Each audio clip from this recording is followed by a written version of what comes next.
I am honored today to be with author and 40 years living on the border, 40 years working on the border. Um, and Bill Gil has written a book, Hope on the Border, and he's written about his story, his 40 years experience on the border, and it's just an incredible story. And one of the things we were just talking about, Gil and I was just talking about, was the fact that it's not about having my opinion or Gil having his opinion. It's about a discussion. It's about a discussion and understanding how we can best accomplish a solution. One of the things I've always said about the border, and Gil's had experience on the border with these drug traffickers, is we need to take, as Americans, we need to take responsibility too, that we have these traffickers because there's such a thing called supply and demand. We are demanding their products.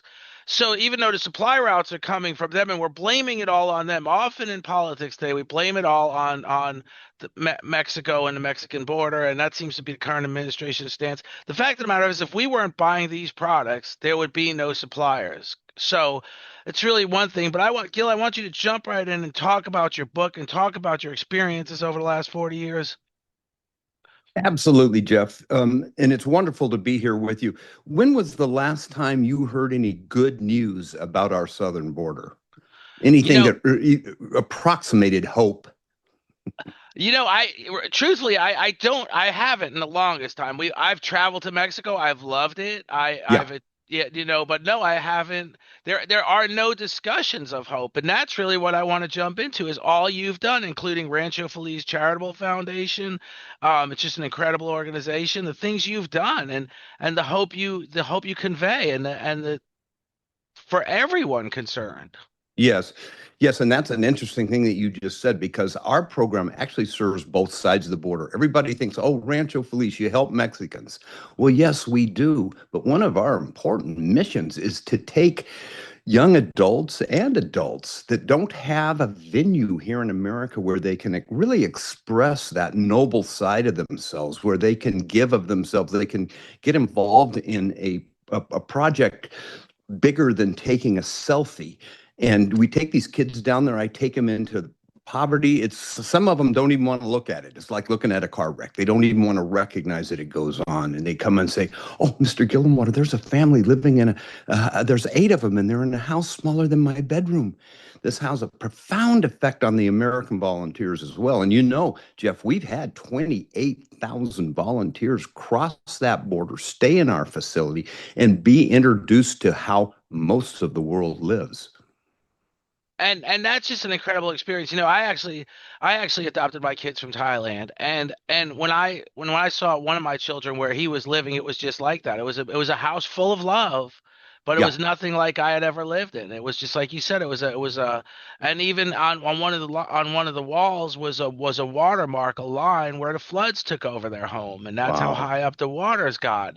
And Wow. people in America take a lot of things for granted, all the good we have, and and it's just something I don't take for granted. I love what we Right. have in America, and I don't want to see it decimated by anyone who's not here to do good.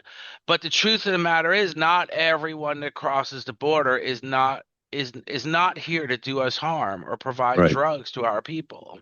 Right. And our country has an obligation to vet people. I mean, sovereignty with it's legislation that was dictated by the voters. We were a sovereign country, and we can't. What I witnessed in the last 4 years, it made me sick to my stomach. People just wandering through at will. 13 million people, and this is not a political statement. Gil Gillenwater was there. I saw it. 13 million people wandered into our country. I met people from Senegal, from Congo, from India. They weren't vetted. We had no idea who they were. They shuffled them off to hotels and then flew them all over the United States. It was the oddest thing I'd ever seen. And that's incredible coming. You were there. So I this was is there. I've got photographs. And not only is it a matter of photographs, of course, we're taking your word for it. You are there every day and you've seen it. And we asked the administration as Democrats, close the border. Right. And the feedback was, I have legislation in the House that's being ambushed by the Republicans. When it passes, I'll sign the legislation and we'll put into effect the most stringent rules at the border that's ever been seen before. But the fact of the matter is, the President Biden could have stopped this mass entrance into America. And like you said, there was no due process. There was no vetting these people. So, um, we as Democrats, we need to take ownership of that disaster. And now we Hmm. also need to be responsible in fixing some of that disaster. But Hmm. what is happening to the Mexican people, to the people coming across that border that want to do it right? Is there any path to doing it correctly? And that's the big travesty in my mind because we have politicalized this to such an extent. The fact of the matter is, America, we need immigrants. We need immigrants. We need people to come in and help work. We're aging out as a culture, and we need these younger people to come in and work. And there needs to be an efficient way that they can obtain their citizenship. Because when this whole mess started, I think it was almost an 8 to 10 year period to go through all the loops and everything to get your citizenship. There are so many options to the way we're handling it right now. In 1942, when our men were going to war, we had the Braceros program. And what that was is we went down into Mexico as a country. We brought in over 5 million workers, Mexican workers. We vetted them. We taxed them so they weren't a drain on the system. We paid them, and this is what they wanted, and we let them go home at Christmas. I mean, it's not a mystery. Why can't we institute something like that and get this process started right now? And it's really nothing new. During the Bush administration, he had introduced a guest worker program, and Yes. it was an incredible idea. And I think he says at the time was Speaker of the House was Harry Reid. He said he was asleep at that time. We didn't get the legislation passed. The fact of the matter is that not every president gets every piece of legislation they want passed. But the fact of the matter is it was a good blueprint. It was Yes. a good start.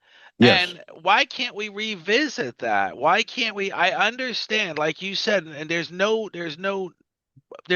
bringing it down in size or of there's no bringing it down in the size of the program the problem. The Biden administration said we're just letting people flow in. I don't know if he was Yep. trying to appeal to progressives, but so and it seems like this. I'm not real happy with this president's approach when it comes to, or this ICE's approach when it comes to certain contacts with people. But the fact of the matter is, there's some addressing of what happened in the past 4 years. How do we do just that, address what happened in the last 4 years, and also get back to basics, get back to an understanding that we do need people here from other countries to Yes. do certain things? Yes.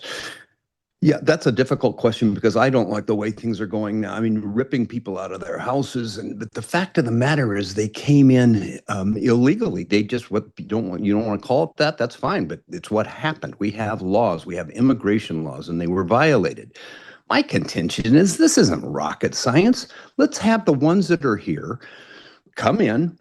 We need to vet them. We need to know who's in our country. But then we have them sign a check this out, Jeff. They sign a statement saying, you know what? I broke the law. I'm guilty. There's no repercussions in the future, but I have 10 years to pay a $10,000 fine and a path to citizenship.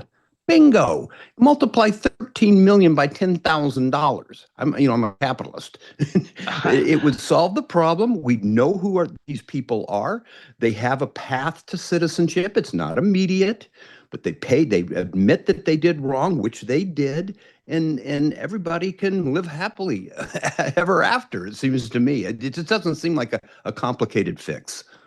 Well, I'm all for that. I love the idea. There is a sense of concern on when it comes to these people coming forward now, because the truth is some of them have showed up for regular meetings and then recently have showed up for meetings and been deported during those regular meetings. So there's going to be that sense of concern in the back of their mind that we're trying to rope them into something. But if we implemented that and we really did it correctly, just like you said, they admit they committed a crime. They entered the country illegally for good, probably for good reason. They were trying to provide for their family, and they pay that fine, and they don't break the law during that 10-year period. Isn't there? We just have to come to the realization when we keep talking about jobs going overseas, it's Yes. not. there's automation too. I keep pointing that out to people. You keep saying auto workers are losing their jobs. Well, they're losing their jobs to robots. They're losing, there's a lot of things going on. There's a lot of reason why people are losing good paying jobs.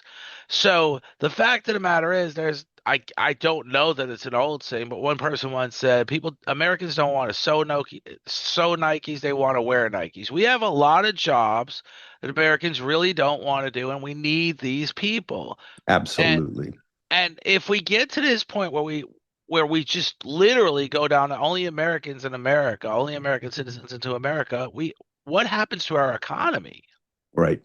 Right. Well, first of all, you got to, I learned this a long time ago with my charitable work. You've got to structure your programs so they are in the best interest. We're all greedy people. We don't do things that aren't in our best interest. So these programs need to be structured, and there's ways to do that. We just discussed a few. So, I mean, it's possible, but you're right. It's almost it's a global problem as far as civilization's aging out, for lack of a better phrase. That's what's happening in Japan. I read the other day that 2 years ago they sold more adult diapers and baby diapers in Japan. So I mean, it's happening, and we need to prepare for it. And the shame of it is these Mexican people, by and large, they're wonderful people. They just want to work. You know, Jeff, if you go down to southern Arizona, it's a 4 hour drive from where I'm sitting right now. You take one step across that border, you go from a minimum wage of about $18 an hour here in Phoenix to 14 bucks a day. How do you raise a family? Their cost of goods are 80% of what I pay here in Scottsdale, Arizona. How do you raise a family on 14 bucks a day? You can't. And I'll tell you what, if you and I were down there, we'd probably be side by side climbing that damn wall. We certainly would be, and I don't think we would leave willingly, but I do think if the opportunity was presented to both of us that we fess up, that we crossed the wall illegally for good reason, Yes, and that we follow the rules that we've been following for all these, as long as we've been here, me and you would be productive adults and law-abiding citizens, and we just continue that and pay that fine. We would be glad to do it and continue on with our lives. absolutely. Absolutely. You know what it costs these guys to get across the border today? Um, it's a ten to $20,000 per person in smuggling charge. That's just to get here. So a $10,000 fine over 10 years would be nothing. Right. And how how do they afford that? I've got to ask, how do they? Yeah. It's complicated, and it's interesting. It depends on where they're coming from. It depends on who's funding it. But by and large, a lot of times they will get the whole community, the whole village pitches in, and they get one worker across, and he gets a job at Supersonic Car Wash, and he starts mailing money home. And then they can get another one, and then they start mailing money home. You know that the payments back home are it's I think it's like the third largest industry in Mexico right now. So it's big. Wow, that's amazing. That's almost like a pyramid system. That's just amazing. Right. I never even realized that was. I had to ask the question that so now of all your experiences on the border, I realize you were out one day filming the documentary and you got overtaken by drug runners, right? Tell us Hmm. about that. Well, that was scary, and I think you said it earlier that if it wasn't for gringos snorting that stuff up their noses, this wouldn't be an issue. I mean, I did it say really it. wouldn't. I said it a little And differently, but it's very true that I said it. I like to do video and show people what it's actually like on the border. And there's places where the wall just stops. And it's so bizarre to me because the wall is nothing more than a mental construct, as we all know. But you just step on one side. And I used to take my the students volunteer, and I'd put them in America, and then they'd step and lose all, it's Napoleonic law down there. They lose the right to be innocent until proven guilty. There's a lots of things that happen when you cross that line. And the border's controlled by certain sections of, I don't even know how to say this correctly. Maybe mafia would be the word. And if you don't pay your fee going over that section, you subject yourself to some pretty terrible consequence. So we got up there early and just to get some film, and then all of a sudden, all hell broke loose. Two trucks came up, six guys jumped out with full blast masks and screaming at us to hit the ground and this and that. And I thought it was game over. And one of them pulled me up and he was yelling at me, and I looked at him and it said Policia. They were I said, actually the police. they were the police. And I said, Un beso, give me a kiss. I was so glad to see that it was the police. And they were from Naco, and they said, what the hell are you doing here? This is a dangerous place. And but I'll tell you, you want to get your blood pump and get surrounded by six guys looking down six barrels. I've had it happen a couple of times on international borders, but this was probably the most frightening to me. And you continue to do it, and you continue to persevere, and that's just incredible. Your story is simply incredible. So one of the things I had noticed about your charity is you build homes for these people, and then you Yes, fund, and then you finance them. It's kind of like a yes. Habitat for Humanity process where they're Hmm. actually paying, they're not getting free homes. Let's be clear They're on not that. getting free anything if they work with our organization. Nothing is free. That's the word. Gifts make slaves. Think about that. It's true. Nothing worth having in this life is free. And one of our big concerns when we designate our programs, when we put them together, be them education, housing, feeding, it's to maintain the dignity of everybody in the transaction. Jeff, I learned this the hard way. We supported the Tarahumara Indian runners down in Copper Canyon, and up here in Phoenix, I ran into a really cool knife, and one of the runners' name is Felipe, and I said, "I'll get that knife for Felipe." And I took it down, and the next trip, I found him and I showed him this knife. I go, "Look what I got for you, Felipe." And oh, he opened the blades and he was sitting on a log. And I went off to do something, came back, and he was gone, and there was the knife. And I go, "Well, shit, Felipe forgot his knife." So I grabbed it, I go running after him. We have another Tarahumara down there, Gregorio de Carmen, who's university educated, and he stopped me. He says, "Oh, Gil, no, no, no, no. You did a really bad thing in our culture." And I said, "What do you mean I did a bad thing? I gave the guy a gift." And he says, "Yes, but you didn't tell him you were going to do that. So he had nothing to give you back. So you created this uneven balance of energy. You're the benevolent giver and he's the lowly receiver. And you feel great and you stole his dignity in the process." And boy, that hit me like a ton of bricks. And it's true if you think about it. And so all of even our food distributions, we have ways where people have to pick up trash in exchange for a bag of food. Nothing is free. That's just incredible. So you're literally now again prefacing it's they're working for everything they're receiving, at least from your organizations. And Absolutely. Go ahead. go ahead. No, no, go ahead. Well, it's a great case in point because food distributions will distribute 1,000 bags of food, which equates to 44,000 meals. People line up 6 hours ahead of time to get a single bag of food. And I was looking at it, and everybody, they've got their head down and they shuffle in the line. And I said, I'm violating my own principle, but what can we do with an 85? What kind of work can an 85-year-old woman do or a child?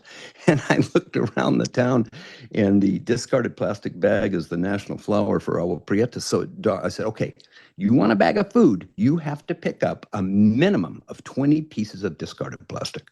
And I didn't know whether I'd get out there the next morning and screw you, gringo, you pick up your own trash or what. But I showed up, and there they were with his "Mira, señor, mira mi bolsa." They collected 200 bags of food. We all were human beings. Our nature is to contribute. It's not to be beggars. And we gave them a venue. They were so proud of how much trash. And you know what, Jeff? When I looked down that line, everybody's posture was different. They were contributing members of this transaction. They earned that damn bag of food. And what a difference that made. Well, that's just amazing. I literally say the same. We can apply the same logic here in America. The Hmm. same, and we really should at a younger age, even where kids. I've said we're in America, we're in a life crisis and a life skills crisis, a mental crisis and a life skills crisis. It has become more and more complicated in this day and age to really achieve, and now it's getting more and more complicated to just own a home or have a place to stay. Yes. And so when we convey that logic that in order to succeed, you need to learn more than you're just learning in K through 12 education.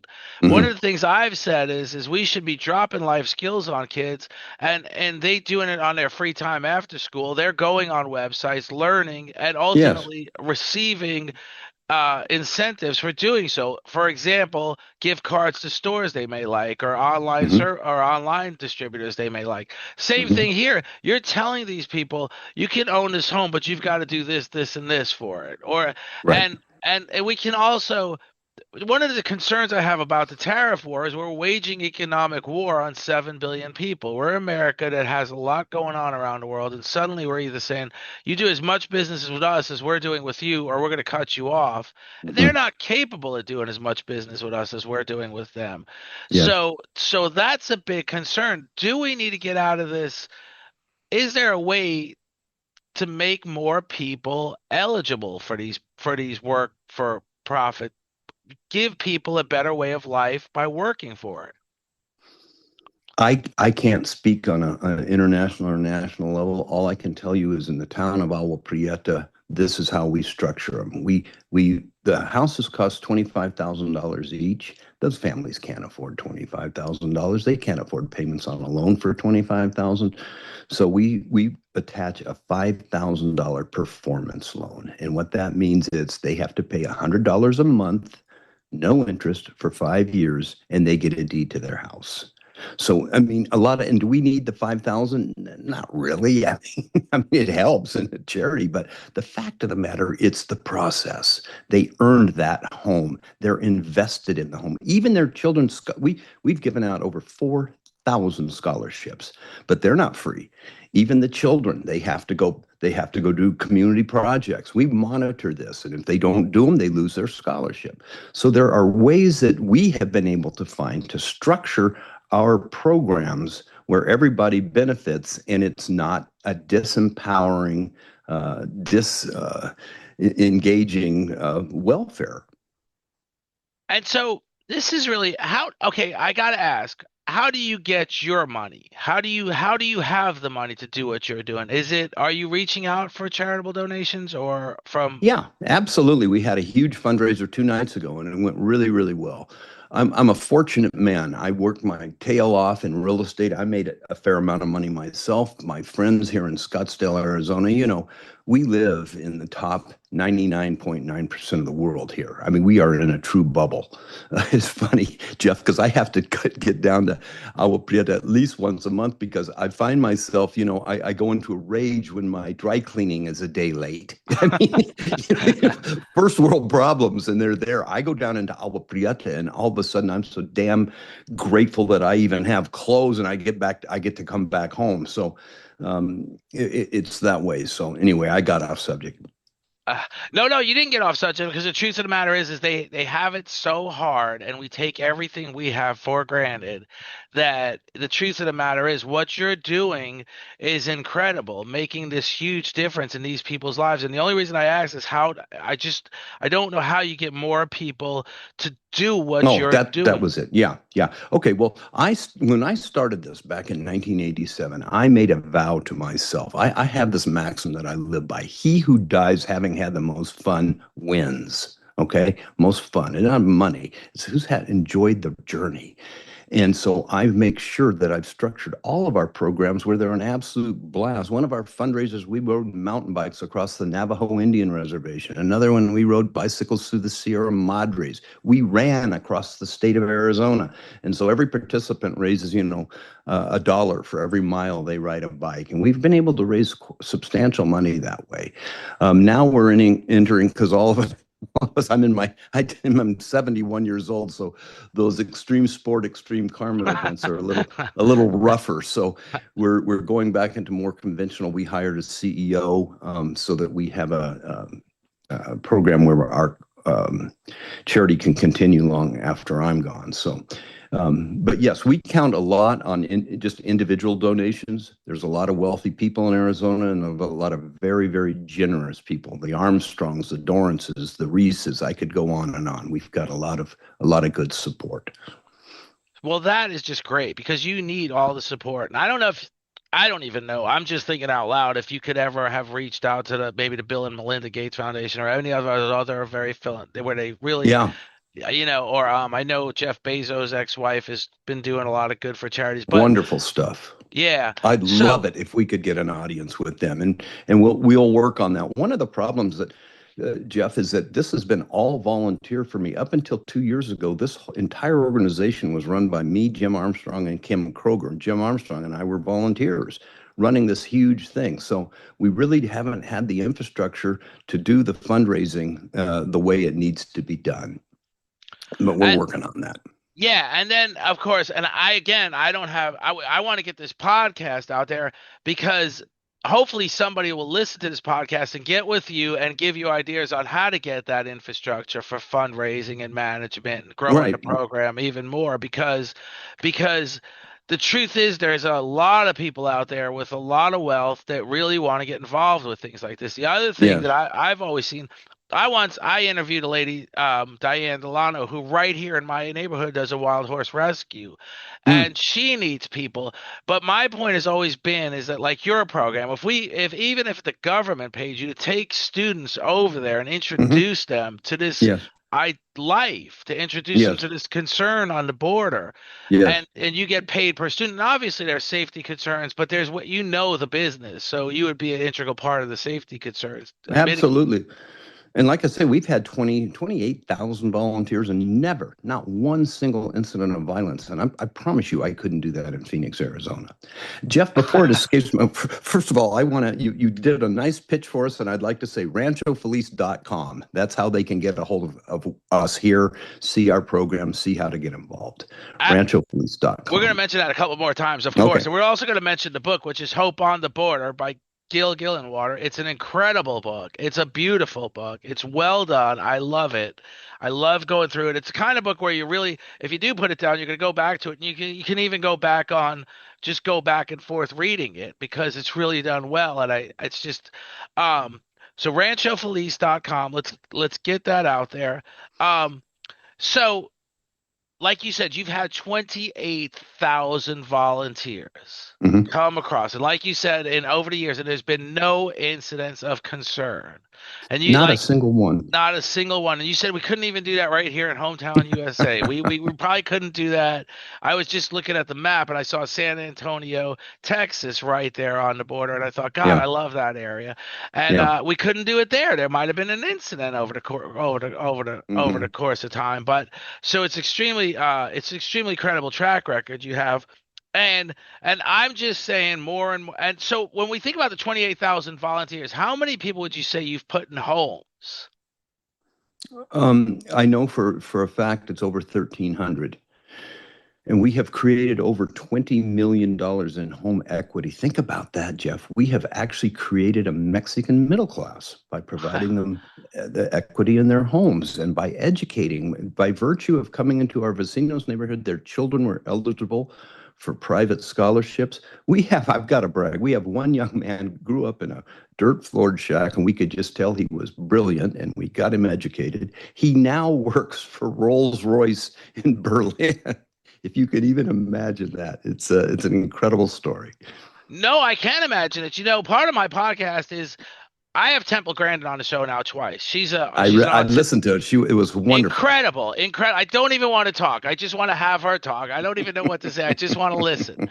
And the amount of talent that we don't even realize that's in, and I'm not comparing autistic people to people in Mexico. I'm not at all Hmm. saying that. I'm just Hmm. saying the amount of talent that we don't harness. Right. Like I just think for a minute, there was once a saying, if cars got as was grew in technology as fast as computers. You would get 1 million miles to the gallon, and they would fly in the air at Hmm. 30,000 miles a minute, or something. It's just this incredible. You know how computers have grown in technology so fast, and cars really Yes. have been the same product all along. It's the same thing. If we were to harness this talent, these young Mexican children, they could be Yes. scientists, they could be doctors, they Oh could be boy. researchers, they could be they could be peace envoys to the world. You've hit And a nerve with me here because education is the true answer to all of this.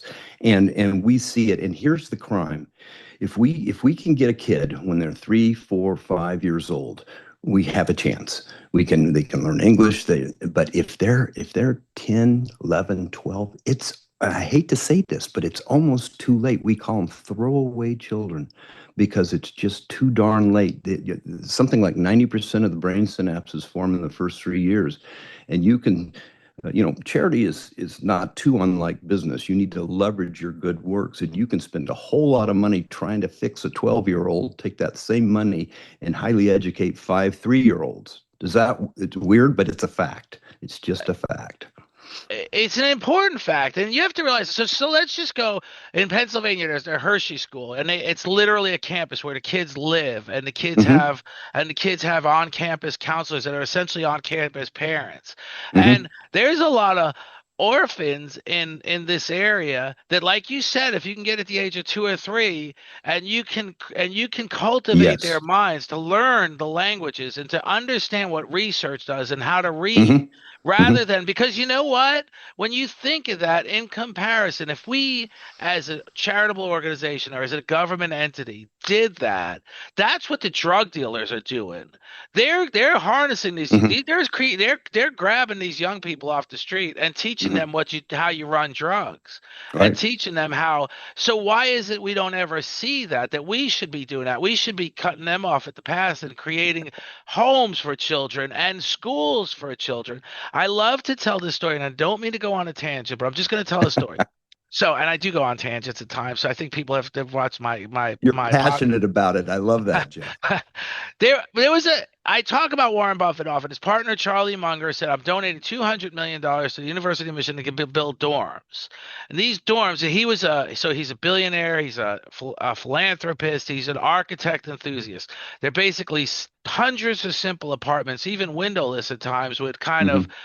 but um, and it was just to create, there was a shortage of space, but you could go outside and study in a common area. You can go down to the downstairs and have a nice meal. Imagine if we created a buildings like that, like you're Yeah. doing, for Hmm. kids to not live on the street and Hmm. to get an education and to learn life skills and to understand what Gil is doing Hmm. and how he's doing it, and to grow that program significantly. So I use the term DOGE, Department of Government Efficiency, not to go back on an old throwback, but if our government thought in these ways, what would the efficiency level be? What would the return on investment be if we Hmm. reduce crime at the border, if we reduce drugs coming over the border? Yes. Yeah, absolutely. Can I cite one that I think is a fascinating statistic? I call this empathic blindness, and for some reason, we in America have it. Guess what we spent as a country on pet clothing last year? I can only imagine because I'm a part of the problem, or the It, consumer. it was close to $2 billion. For $2 billion, I could fund 7 million years of Rancho Feliz High School scholarship. I- It's just, and let's start that $2 billion figure out again. In our own elections last time around, national elections, the two presidential candidates raised and spent $3 billion Yes, on billboard snippets, on right. Facebook ads, Yeah. Facebook memes, maybe even. While these Then kids there's need educating, right. we're so out of whack. And imagine if we told these kids, "Hey, if you like one or the other candidate, make a sign on poster board. Let them contribute let them stop raising, let them stop cannibalizing $3 billion in Right. contributions, and let's get that money to our school system. Let's get that." Just like you said when you're talking about pet clothing, my point of contention has always been the amount of money we spend every 2 years on election cycles. Elections. And I've It's got a guy joining me tomorrow, Doug Kaplan, who's in the election business, and I don't know how the conversation's going to go because I know he brings in candidates for a fee, I believe, yes. and I just the things, the misconceptions, the like I said, imagine the return on investment if we took Yeah, advantage yes. and and so, and again, here we go. Rancho Feliz advocates the paradoxical concept of enlightened self-interest. Could you imagine? Hmm. I mean, the return that we Hmm. get these kids to do these things. Absolutely. Do you ever have these kids volunteer with you after they've lived in the homes and stuff? Oh yeah. Oh, absolutely. Yes, because they will come over. We even have a program when we build these houses. A friend of mine, Mike Hoban, came to me and says, "Hey, Gil, why don't we? They don't even they're bringing in their old furniture and stuff like that. Why don't we get them some new furniture for these new houses? It won't cost much." And I said, "Mike, who bought furniture for your first house?" Well, I did. Yeah, right. So don't steal that from them. So what we did was a work credit program, and Mike funds it. So if they do a certain number of hours, and we give them a work credit amount of $10 an hour, which is very generous, but they'll come and work on the grounds of our volunteer dormitory. They'll do all these tasks, and they'll take that credit money, and that way they can furnish their own homes. So there's ways we do get our volunteers involved. That's really incredible. That's really, really incredible. And Jeff, you said something about misconception, and it just rang a bell with me. And I found this so interesting. They just released the 2024 World Happiness Report. Okay, for people under the age of 30 in the United States, we ranked number 62 out of 143 countries. That's abysmal. Mexico ranked 25 in happiness. Now, tell me, why are all the people in the happier countries trying to get into the unhappier country? And I believe it's a misconception. The misconception is they see all this wealth, and we as humans equate wealth with happiness. And it just doesn't necessarily work that way. not at all. It doesn't. It really doesn't. I've always said I've been fine with my share of bounty, and I've never been wealthy, but I've always been happy. And Hmm. there's so much return on happiness. The truth is, Absolutely. health is wealth, and happiness brings you health. Absolutely. Misery brings you disease. I don't know that there's studies, but misery could bring you cancer for all I know. Misery can bring you all. I don't know. I'm not stating a fact. I'm just thinking Hmm. out loud, but it's just incredible to me. And that's another point I was going to make is, and it's something I'm going to try to get with you after this podcast eventually and see about visiting Rancho Feliz and being a Love to part of have the, you. yeah, I would love to be there. And that's something it's almost like a touristy thing. If you got with one of those real well-versed fundraiser type folk who said we could turn Hmm. this into a touristy type thing. I use Hmm. touristy as an it's not a touristy thing, but I'm just using that No, word. but it is, and you bring up a really interesting question because I'm not a mendicant, I'm not an ascetic, I don't believe in sacrifice. I think charity's got such a bad rap in our country. I think charity is a road to abundance, and so we have built a dormitory with 12 private rooms, a Commodore. We've four dormitory rooms that would rival any hotel in Tucson or Phoenix. And people go, "Oh my gosh, what are you spending all this money?" Well, first of all, it's not a lot of money to build in Mexico. But secondly, I want wealthy people to come down and feed their souls. And if I have to put them on the floor of a church or a gymnasium, they're not coming back. So I have created this gorgeous facility where it is kind of touristy. They come down, they eat wonderful puro Mexico food. They hear the mariachis at night. We have the happy hours up in the tower, and then they work hard all day. I mean, it is almost a tourist experience, but everybody wins. And I would love to see that expanded because I would have to ask the question, but when they stay there, there's some sort of profit in the end, right? There's some sort of return. Yeah, we charge them. There's a per night charge. I think it's for the private rooms, it's $150 or something. I'm not sure. It's not much, but yes, there is a charge, and and we have an administrative 10% on that, which funds the operation of our organization. So there is a charge. So, and that kind of thing where even if you expanded it, that could expand your program's abilities financially. Absolutely, absolutely, And it could. that's important because like you said, there's this. Okay, so we are in America. We have so many things to be happy for. Yet the only thing we're always not. We want a McLaren when we have a truck that runs really good. We want a bigger house Hmm. when our house is beautiful. And Hmm. so there's this whole thing where, but when you realize, when you stay at Rancho Feliz and you realize and you enjoy the experience, but you Hmm. also realize how much you have at home, would Oh that my bring gosh. would that bring our happiness levels higher? Would that raise up us from number 63 to number 50 for all I know? They have proven it. They have proven when you're in service to other, when you lose the burden of the self, when you're in service to other, the left side of your brain is activated. And our happiness is based on the left side of our brain activity compared to the right, the relativity. And the longer you're in service to others, the higher your baseline moves up and it stays. The more you serve others, you actually become a happier person. And that's magnetic resonance imaging. This isn't crystals, wah stuff. This is proven science. It's absolutely, I can see it because I've experienced it. I've experienced in places like Argentina and Thailand where Uh-huh. we've gone and helped and Yes. you really feel fulfilled. You really, and I want to do, I guess you would say, go to Rancho Feliz and I want to be a part of that because the border interests me more than a lot of things. Yes. Like you said, we haven't heard a good thing about the border in years for Right. good reason because so much has gone wrong, including the last 4 years, and now maybe addressing the last 4 years is why it's so polarized now. Right. But and you were there for this mass entry, not the mass exodus from Mexico into America with no controls whatsoever. They just left it wide open. But all this media, all this storytelling, we need to get more people out by you and understanding more about what you do and how well you've done it for 40 years. So, tell us more about the book. Tell us more about Rancho Feliz.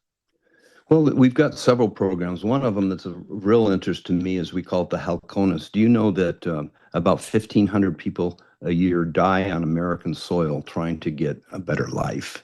In the last 30 years, there's been 13,000 sets of human remains. They say they find one out of five. That means 65,000 people have died horrific deaths in the Arizona deserts and the Texas deserts trying to get a better life. That's more than we lost in Vietnam. And to me, as a American citizen, that's just shameful. 80% of the women do that trip get sexually molested. 80%, and that's going on today. I mean, it's unconscionable. We have to address these issues. So we have a missing migrant museum where we take the groups in because I think there's two kinds of knowledge. One is just an intellectual knowledge. I tell Jeff, oh, there's poverty in Mexico and there's an imbalance and you should see the slums. That's one. You understand that intellectually. But Jeff, when I take you down there and we go in and you see that little family and you see those kids trying to get ahead and that father working for $8 a day and you smell the poverty and you taste the poverty, you're changed forever. It's a visual, visceral intelligence that you have at that point. And once you see it, you can never unsee it. And that's why I built that facility down there is to get as many Americans as we can. And again, I'm going to say it, we feed their stomachs, they feed our souls in the same transaction. So that's why that was built, so we can have that firsthand experience. And that's just that museum is incredible. It sounds incredible. I can't wait to get to see that either. And in reverse of that, like I said, it took us time to get our kids home. So now that they've been home, one's about to go to college, one's a little younger. When I get Hmm. home at night from work and I give them a kiss goodnight, I know they're home safe. I'm so and I understand that father Hmm. that can't have that feeling, Right. and it just eats me up to know that this is going on for no reason. Right. There's so much good happening, but we're not expanding the good enough. Right. So when I talk to Gil Gillenwater, how do we expand your program? How do we get you more funding? And like you said, there's $2 billion being spent on pet sweaters and pet football university sweatshirts. And and it's beautiful, it's adorable, but how do we reprioritize some of that? I've always said we can reprioritize every single dollar of campaign funding. Yes. I mean, there's no need for it. They just need to, these guys need to just post on a website on AOL or wherever Yes. website they choose what they believe in and what they're planning to accomplish, and stop with the billboards and stop with the Facebook advertising that, and spend their money on these things, these your program, and there's so many others out there that are doing incredible things and making incredible differences in people's lives. And then there's that return, that when you to participate in those programs, that return of happiness. Hmm. Hmm. Exactly. And that return of happiness could really spell some success stories for our mental health crisis in America too. So, it's just it's an incredible it's just what you do is just incredible on one of, like you said, one of the most dangerous corridors in the world. It And is. and it's just, and you've put your life in your hand in at stake getting this story out there over the last 40 years. And um so can you tell us some more of your experiences, some more of your interactions with families that are living in your homes, or like, even like you said, tell us more about when a person's crossing the border and they die of dehydration, how horrific a death that is. Oh my Dehydration and goodness. starvation. There couldn't be a more horrific death than that one, and it takes a while. I'm not come close to dying, but I've been in bad situations out there, and you don't want to go there. Have a story in the book about Jose. It's a pseudonym, but he actually crossed over near New Mexico and was out there for 8 days. And I go into great detail. I interviewed him at the border. A lot of times, I'll take our volunteers to these deportation centers and let them talk to the people who have been apprehended and are being deported and hear their stories of going through the Darien Gap and what they're exploited on every mile of the journey. They sit on top of the train, some fall off. I've got pictures of people missing legs because the train ran over them, and hear their stories firsthand, and they get all the way up here and then they get caught and deported. I mean, I feel so bad for them. And I can tell you're that you have that type of empathy too, where it just can hardly stand to think about it. And you know what the difference is? And I pound this in our students and our volunteers, that you know what the difference is between you and that person over there living in that cardboard house? What's the difference? Luck. Yes. Luck, or unluck, as the case may be. That's it. And it's like a light bulb goes off in their hormonally addled brains. Well, Mr. Gillenwater, that's not fair. No, it's not. And young people have a good social conscience and they want to do something. They want to change it. But what I'm happy about is that their view of the world and their obligation to it has changed dramatically because we have provided a venue there they can have this experience. Well, I really want that venue exploited, if you will, more. I want to get the word out that this is this is something every college student should do, or every high school graduate should do Absolutely. before they go decide. you know, Let me say this. I think every high school student should do this before they choose college Hmm. or public service, and Hmm. not necessarily run for office. Choose 6 month stint at Rancho Feliz as a volunteer, Hmm. Hmm. and live maybe even outdoors, Hmm. and grow that empathy. I do have that empathy. I I can have, tell. yeah, it's just here in Florida. I'm not trying to get ultra political, but our governor sent off families to what is it called in Boston? Martha's Vineyard.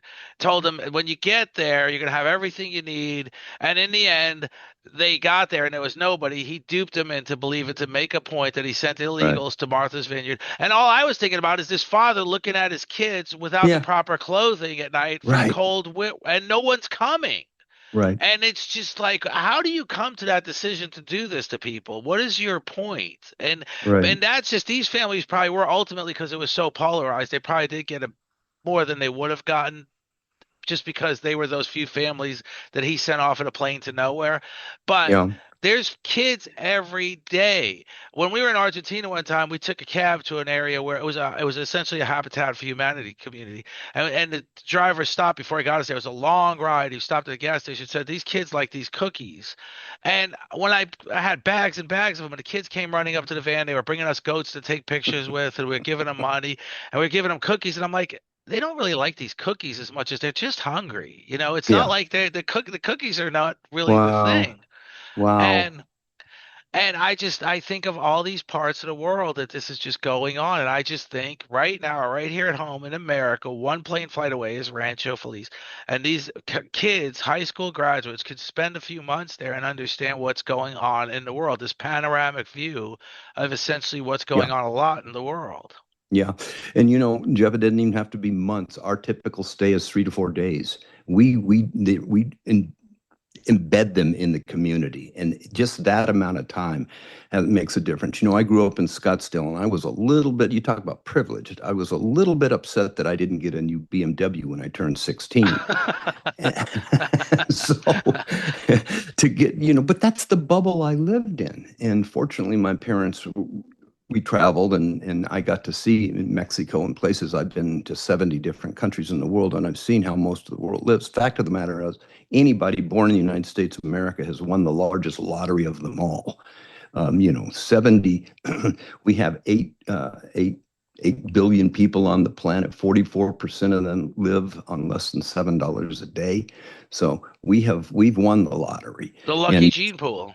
yeah, exactly. And it helps to remind ourselves of that. And we have this where you can, it's not just a video, it's not just something you read. You actually go and stay in it and see it. And when we do these piñata breaks and you see those children and they are so excited and it changes their perception. How would you like to wake up every single morning and see a 30-foot wall that says, "Stay the hell out. We don't want you"? In essence, you're not as good as we are. How would you like to see that every single day? What would your perception of Americans be? And then you drive around, you walk around, and you see building houses. You see them distributing food. You see them funding scholarships. And all of a sudden, they're going, not all gringos are bad. So it Yeah. changes their perception as well. Yeah, you're changing perceptions on both sides, I really want to see that get expanded more. See more kids spending those 3, 4 days out there and like you said, just in that 3, 4 days, they understand a lot. You get the good, Absolutely. they understand a lot, and they can accomplish a lot Hmm. of good stuff, of important stuff for a lot. Oh, Jeff, when we hand the key, we have a ceremony at the end of the weekend. We hand the keys of a house to a little family who, in their wildest dreams, never thought they would own their own home. And I'll tell you what, there's not a dry eye in the place, and they're hugging you. Many of these families have stayed friends for throughout their lives, and the people the Americans who sponsor scholarships for us, they get to know the children. They follow them all the way through grade school up through university and into their lives. It's how we bring down the wall. We're all in this together. None of us really knows what we're doing, why we're here, but yet we are, and we need to help each other. We need to help each other along the way. I don't believe in love thy neighbor as thyself. That's a duality. There's two parties to that. I believe I love the me I see in you, and that's the experience we provide. And that's beautiful. And there's so much return on that. But let's be clear on one thing. When you say that when you give them the keys to the house, it's not free. Exactly. It's not free, and they are gonna earn that home, and they're gonna love that home, and they're gonna, like you said, they're gonna ultimately buy new furniture for that home. We're not gonna just give them the furniture. Right, and it's funny because I even put in our Vecinos subdivision, we have 42 homes in the deeds and in the rental agreements that if their child drops out of school before receiving a high school diploma, they're in default on their home loan. Now, have I ever had to enforce that? No, but they don't know that. That's a good thing though, and I don't. That's really. if the world would change in this direction, imagine what the world would be. I And mean, it just doesn't, yeah. And it I, doesn't take that much. no, That's what's frustrating to me. It really does. $300 a year to educate a kid in high school, it's not a lot of money. We spend that no. on a dinner. And imagine though, take that 300, go again into the efficiency piece. Don't spend that 300, and if they go down the wrong road, how much are you going to spend fending Yeah, off their criminal activity? And it's right, going to be a lot more than that. It's going to be, I don't know, 100,000. It could be $1 million. To right. who knows what they're going to come up with for the next crime syndicate to be developed. Absolutely. You transform them from a drain on society to contributors to society. That's what you do with education. That absolutely, I'm 100%, 100%. I always talk about education. I always talk about incentive-based life skills, learning Hmm. life skills. Hmm. We see it in corporate America. Charles Koch wrote a book from the bottom up, and he talks about how corporate America hires pedigrees from schools, the best students Hmm. from the best schools, and they get to work the first day and they have no skills. They can't type an email. Yeah, they understood how to graduate. They have no idea how to work in a business though. Yeah. And that's something we can start teaching kids at a young age too, how to be Hmm. productive. Hmm. Hmm. This is really an amazing story, Gil. You've done this for over 40 years. You've lived on the border for over 40 years, right? I live in Phoenix in But you've Scottsdale. right. Yes, but I've worked on the border in our it's Agua Prieta. It's right across from Douglas. It's right smack dab on the border. It's a strange place. Agua Prieta means dirty or brackish water. 110,000 people. It's this wild amalgam of cocaine cowboys and the Catholic Church, and they speak Spanglish, and it's just this. It's not really truly America. It's not truly Mexico. It's I call it el tercer país. It's a third nation in and of itself. It's a wild place. Do you have a partner at all with the Catholic Church at all? Because I know that the Pope has mentioned recently he wants to do more for immigrants and more for stuff like that. Right. We've never had that situation, and I don't want to go into a lot of detail on it. I do know that I don't like to label ourselves. We, we're non-religious. We're No, no, non-political. yeah, yeah. No, I didn't But think about religion. I was just thinking if there was ever an effort to coordinate efforts at all. yeah, there is because we have. I'll have to say, probably 80% of our groups that come down are religious based, which is wonderful. The only requirement is they can't proselytize. They can't say, "Well, I'll build you a house if you convert." They can't do that. But religion does a lot of good, and we work with a lot of different. The Mormon Church is big down there. Catholic Church, of course, is huge. So, yes, we don't have any formal programs with them, though, to be honest. Yeah, no, and that's like you said, but then when you think about it, when there's 80% of the groups coming down to religious organizations, it would be nice if we get another 80% just from high schools, Yes, just to promote the program that way. Have high schools congregate and say, "Hey, absolutely. let's get 20 kids Absolutely, and down even here." give them credit, give them school credit for making the trip. I mean, you can get very creative with these things. Oh yeah, absolutely. My kids are in the honor society. They got to get volunteer hours. Imagine if they could go down there for 4 days and actually accomplish all their volunteer hours and Jeff, for have some, that experience. yeah, I lost you there. I'm sorry. Oh, I was saying, imagine if like my kids are in the honor society and they have to do certain amount of volunteer hours. Yeah, Imagine right. if that trip was in that 3 4 days they accomplished 30 some hours in Absolutely. volunteer hours Yeah. and learn so much from that experience and Yes. create a certain that incredible empathy that we both share and lots of people share. I'm not just saying it's exclusive to the few. Right. It's a big thing out there, but just cultivating that empathy and it would change the world in a big way. It would, and it's a lot of kids. It's not their fault. They've just never been exposed to it. Right. And the exposure is everything. The It exposure, just is. like you said in that 3 4 days, that 3 4 days of exposure is enormous. Absolutely. They can never pretend they didn't see it. No, no, they'll never go out of there. Well, this has been an incredible conversation. I want you to share, I want you to talk about the website. I want you to talk about the book, how you can get the book, how you can everything. I want you to take over. Thank you. Thank you, Jeff. I really appreciate it. The book is available on Amazon. It's called Hope on the Border. And I have to say that some of the photography, the graphics in there are really incredible. I included a lot of stories. The book moves fast. I think it's exciting.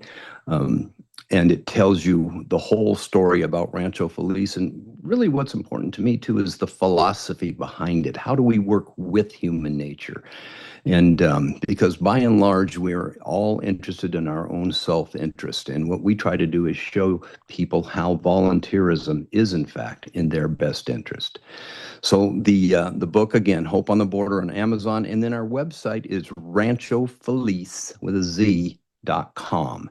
And we've got all of our educational programs. We've got tons of videos so you can see what the dormitories look like, and you can see what it looks like to build a house. And I mean, we've again been doing this a long, long time, so there's a lot of information up there to for anybody who's interested.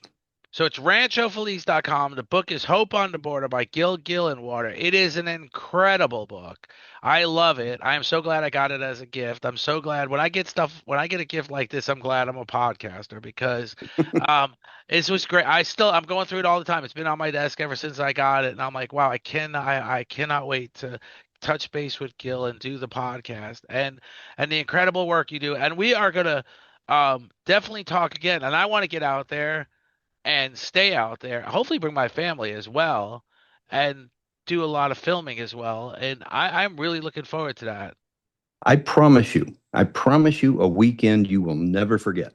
I think it'll be incredible. I think it'll just be incredible. I'm really looking forward to it, Gil. It's been an absolute pleasure to do this interview, and I really am grateful that you were so generous with your time and gave me the opportunity to do this interview. I feel the same way, Jeff. Thank you so much. Thanks, Gil. Have a great day, sir. I will email you as soon as this is up on our podcast. It's going to be on Can't all the wait because outlets. I got a lot of people I want to share it with, Jeff. Yeah, this has been beautiful. Thank you, Gil. Thank you so much. Thank you so much. Bye Talk bye to you now. soon, sir. Bye.